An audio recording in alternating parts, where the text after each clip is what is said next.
श्री राधे। आइए आज भगवान श्री राम के आदि पुरुष इक्ष्वाकु, क्योंकि इक्ष्वाकु वंश में उत्पन्न हुए थे भगवान राम। नवम स्कंध के प्रारंभ में सूर्य वंश की चर्चा चल रही है। सूर्य पुत्र वैवस्वत मनु के 10 पुत्रों में से 9 पुत्रों की चर्चा हो गई। तो प्रथम पुत्र जो इक्ष्वाकु हैं, तो एक बड़ी विचित्र बात यहाँ लिखी हुई है। क्षुभतस्तु मनोर्जज्ञ इक्ष्वाकुर्घ्राणतः सुत, कि छींक पर, यानी जब छींक रहे थे तो उनके नाक से इक्ष्वाकु का जन्म हुआ। देखिए, ये पौराणिक कहानियां हैं, सत्ययुग की कहानियां हैं, दिव्य कहानियां हैं। इनको सुनकर हमें मजाक नहीं उड़ाना चाहिए। ये दिव्य चरित्र है, तो इसलिए इसको यथावत हमें स्वीकारना चाहिए। तो क्षुभतस्तु, छींकने पर, मनु के छींकने पर नाक से, जैसे ब्रह्मा के नाक से वराह भगवान प्रकट हो गए थे, इक्ष्वाकु उत्पन्न हो गए। इनके 100 पुत्रों में से 3 पुत्र ज्येष्ठ थे, विकुक्षी, निमि और दंडक। तो ये 3 पुत्र थे। एक दिन श्राद्ध का दिवस था, तो मनु ने कहा कि भाई देखो, हम लोग मांस आदि भी ग्रहण करते हैं, इसलिए श्राद्ध के लिए उपयुक्त जो है पवित्र मांस ले आओ। अपने बड़े बेटे को उन्होंने आदेश दिया। सैकदाष्टका श्राद्धे इक्ष्वाकु सुतमादिशत् मांसमानीयतां मेध्यम विकुक्षे गच्छमाचिरम्।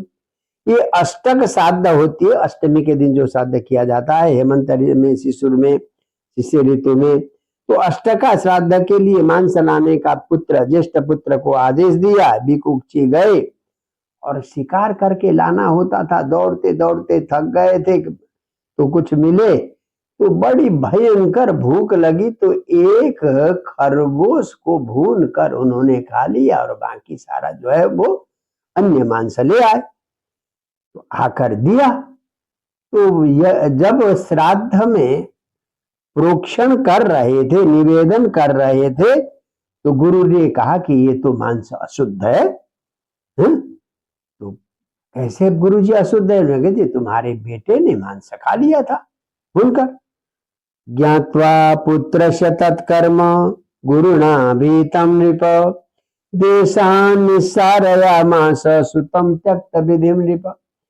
जब गुरुजी ने कहा कि ऐसे ऐसे तुम्हारे पुत्र ने पहले खाकर जो है श्राद्ध के लिए ले आया, इसका अर्थ है श्राद्ध के दिन पर ब्राह्मण भोजन पितरों को अर्पण करने से पहले किसी को कुछ खाना नहीं चाहिए। केवल शास्त्र का विधान है, बाल वृद्धा तुराणा, अत्यंत छोटे बालक, अत्यंत बुजुर्ग और एकदम आतुर जो व्यक्ति है, उसको छोड़कर अन्य लोगों को पितृकर्म से पहले और देव कर्म से पहले भी नहीं खाना चाहिए।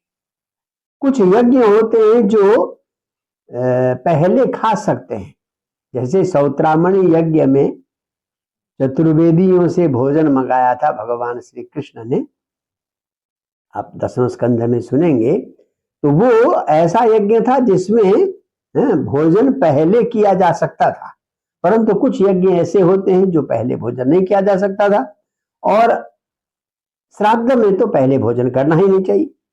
जब राजा को, वैवस्वत मनु को इस बात का पता चला, इक्ष्वाकु राजा को पता चला, तो इक्ष्वाकु ने उसे देश निकाला दे दिया। बड़ा पुत्र, 100 पुत्रों में से सबसे बड़ा पुत्र, राज्य का अधिकारी, उसे देशा निस्सारयामास, देश निकाला दे दिया। क्यों? त्यक्त विधि, उसने विधि का उल्लंघन किया था। और कुछ समय बाद इक्ष्वाकु ने तपस्या करते हुए योग मार्ग से अपना देह त्याग किया। पिता के मृत्यु के बाद वो आए और आकर फिर शासन संभाला। पिता के जाने के बाद तो विकुक्षी फिर पृथ्वी में आ गए और शासन किया। तो विकुक्षी का एक नाम पड़ा शशाद। देखिए शश अद, शश खरगोश को अद भक्षण करने के कारण श्राद्ध के दिन पहले पितृकर्म से पहले शश खाने के कारण शशाद नाम भी पड़ा। इनके पुत्र थे पुरंजय, और ये पुरंजय जो है इंद्रबाह, इनको इंद्रबाह भी कहा जाता है। बताइए गजब की कहानी है कि इंद्रबाह, इंद्र इनका वाहन बना। इंद्र को क्या बैल बनना पड़ा। एक बहुत विचित्र कहानी है। ये पुरंजय राजा जो है ककुत्थ इति विज्ञात, इनके 3 नाम थे, पुरंजय, ककुत्थ और क्या नाम, इंद्रबाह। वो कहानी क्या थी कि असुरों ने देवताओं पर आक्रमण कर लिया। इंद्र और देवता की शक्ति नहीं थी कि उन असुरों को जीते। तो यहां आकर पुरंजय से प्रार्थना की। तो प्रार्थना करने पर ब्रह्मा जी ने कहा भाई देखो, इंद्र अगर बैल बनेगा और बैल के ककुत्थ पर ऊपर जो वो जुड़ो होता है, तो वहां बैठकर युद्ध करेंगे पुरंजय, तो शत्रु पर विजय प्राप्त हो सकता है। तो इंद्र को महावृष बहुत बड़ा बैल बनना पड़ा। उसके ऊपर बैठकर पुरंजय ने युद्ध किया, शत्रुओं को जीत लिया, और इसीलिए इंद्रबाह भी नाम पड़ा, ककुत्थ भी नाम पड़ा, पुरंजय देवताओं असुरों के पुर को जीतने के कारण। तो इस प्रकार से सारे शत्रुओं को मारने के बाद अक्षत्र जो स्वर्ग का राज्य उनको दे दिया, इंद्र को दे दिया। सारा जब इंद्र को देने के बाद राजर्षि बड़े प्रसन्न हो गए, और उन इंद्रबाह यानी ककुत्थ, इंद्रबाह, पुरंजय, उनके युवनाश्व पुत्र थे। तो इस युवनाश्व के ही पुत्र थे साव, जिन्होंने सावस्ती नाम का शहर बसाया था। अच्छा, इसी साव के वंश में एक हुए हैं, बहुत प्रसिद्ध राजा हुए हैं कि कुबलयाश्व। कुबलयाश्व थे तो उत्तुंग नाम के ऋषि को एक धुंधु नाम का असुर बड़ा परेशान करता था। कुबलयाश्व अपने पुत्रों के 21 पुत्रों को लेकर उससे युद्ध करने के लिए गए। वो धुंधु असुर की विशेषता क्या थी कि उसके मुंह से धुआं और अग्नि निकलती थी। तो उसकी अग्नि ने उनके 21 के 21 पुत्रों को जला दिया। कुबलयाश्व के 21 पुत्र जला दिए। फिर भी अंत में राजा कुबलयाश्व ने उस धुंधु को मारा। तो धुंधु नाम के इसलिए उनको धुंधुमार भी कहते हैं। तो मारा। अब तो कुबलयाश्व का कोई, अब उनके जो है 3 पुत्र बचे थे 21 में से, तो दृढ़ाश्व, कपिलाश्व और भद्राश्व। और उनमें से ही जो दृढ़ाश्व के वंश में हुए एक युवनाश्व, और युवनाश्व की 100 पत्नियां थी, परंतु एक से भी कोई संतान नहीं हुई। अंत में अवस्था भी, वृद्धावस्था भी आ गई। तो एकदम विरक्त होकर जंगल में गए और वहां जाकर दुखी होकर रहते थे। तो ऋषियों ने आकर कहा कि भाई आपके लिए हम पुत्रेष्टि यज्ञ करेंगे। पुत्रेष्टि यज्ञ प्रारंभ हो गया। यज्ञ चल रहा था।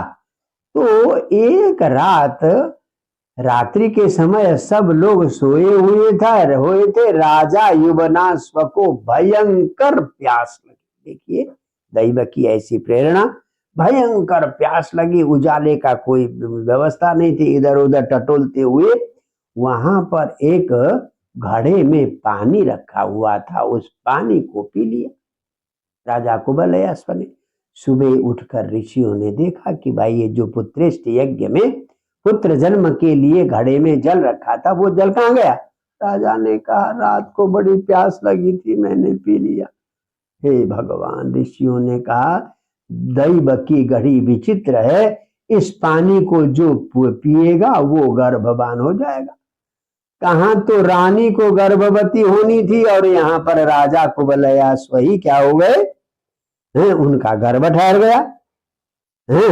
अब क्या करे, अभिमंत्रित जल था, मंत्र का प्रभाव, और समय आने पर 9 महीने में पेट फाड़ कर बालक पैदा हुआ।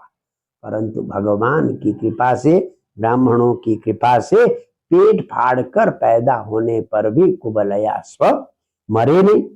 अब उस बच्चे को दूध पिलाने की समीक्षा, दूध कौन पिलाएगा भाई? हा? पिता है, पिता से पुत्र पैदा हुआ है, दूध तो है नहीं।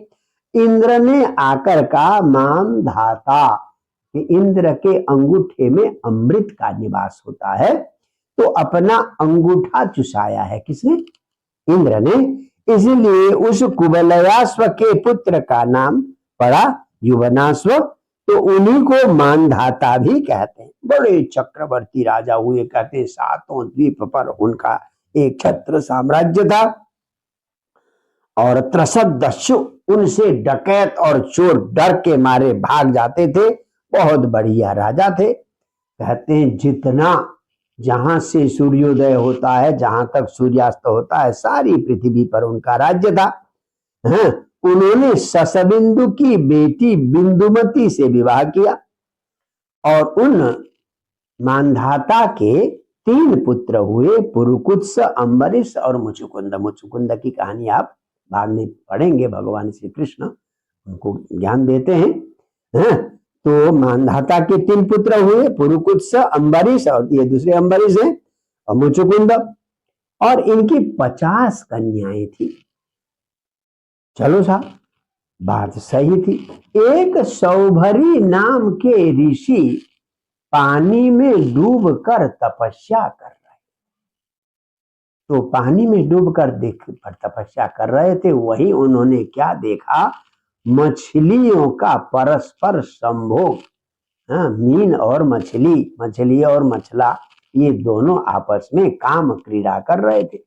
तो मछली की उस काम क्रीड़ा को देखकर ऋषि के मन में कामोत्तेजना हुई, विवाह करने का मन हुआ। तो राजा मानधाता के पास आए, भाई आप अपनी कन्या हमें दीजिए, एक कन्या दीजिए। अब बूढ़े खूसड़ बाबा, तपस्वी बाबा, सफेद बाल, झुर्रियां पड़ी हुई है, मना कर नहीं सकते, बड़े ऋषि हैं, क्या पता साफ दे दे। कि जी प्रभु, आप जो है हम तो स्वयंवर करते हैं, अगर हमारी बेटियां आपका स्वयंवर कर लेंगी तो आप विवाह कर लीजिए। यानी मकसद था किसी तरह से विवाह को टालने का। सौ भरी ऋषि भी समझ गया, अच्छा मैं बुढ़ा हूँ, मैं एकदम वृद्ध हूँ, इसलिए तुमने टालने का प्रयास किया। उन्होंने अपने तपोबल से इतना सुंदर युवक का रूप धारण किया, और स्वयंवर के वहां गए, तो 50 की 50 राजकन्याओं ने कहा हम वर्ण करेंगे। 50 ने उनके साथ वर्ण किया। कहा तो एक राजकन्या विवाह करने के लिए गए थे सौभरी ऋषि, 50 राजकन्याओं ने आपस में लड़ने लगी, तो सबके साथ विवाह हो गया। कहते उनकी गृहस्थी को देखकर, उनके समृद्धि को देखकर राजा मानधाता को भी बड़ा आश्चर्य हुआ था कि भाई ये तो इंद्र का ऐश्वर्य भी इतना ऐश्वर्य नहीं होगा। इस प्रकार से सौभरी ऋषि ने एक बार मछली के उस काम क्रीड़ा को देखकर 50 राजकन्याओं से विवाह किया। एक दिन वो बैठकर संध्या कर रहे थे, मन में वैराग्य उत्पन्न हुआ। अहो, सोचने लगा, अहो इमं पश्यत में विनाशम तपस्विना सच्चरित। देखो मेरा विनाश कैसे हो, या तपस्वी था, चरित्रवान था, पानी के अंदर बैठकर तपस्या कर रहा था। एक क्षण के लिए मछली का काम क्रीड़ा देखकर मैं जो है इस प्रकार से विचलित हो जाऊं। एक तपस्व मथा मसीयत मत्स्य प्रसंगात, तो एक मत्स्य की संगति से, वासना पूर्ति करते हुए मछली की संगति से मेरी ये हाथ हो गई, ये हाल हो गई है। अगर 50 सदास, आज तो 50 पुत्रियां हो गई, उनसे 50 पुत्र संतानों पे संतानें हो गई। तो माया के गुण का कोई अंत नहीं है। अंत में विरक्त हो गए और संसार को परित्याग किया।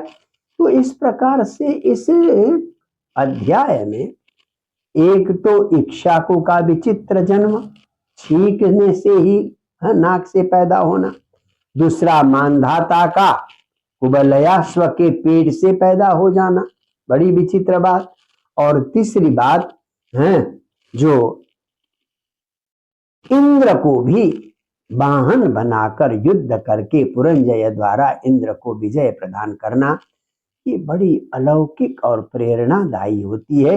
आवश्यकता पड़ने पर देवताओं की भी सहायता मनुष्य पहले करते थे।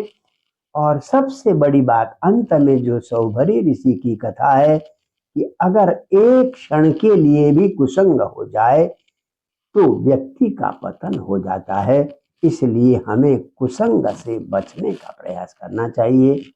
जय जय श्री राधे।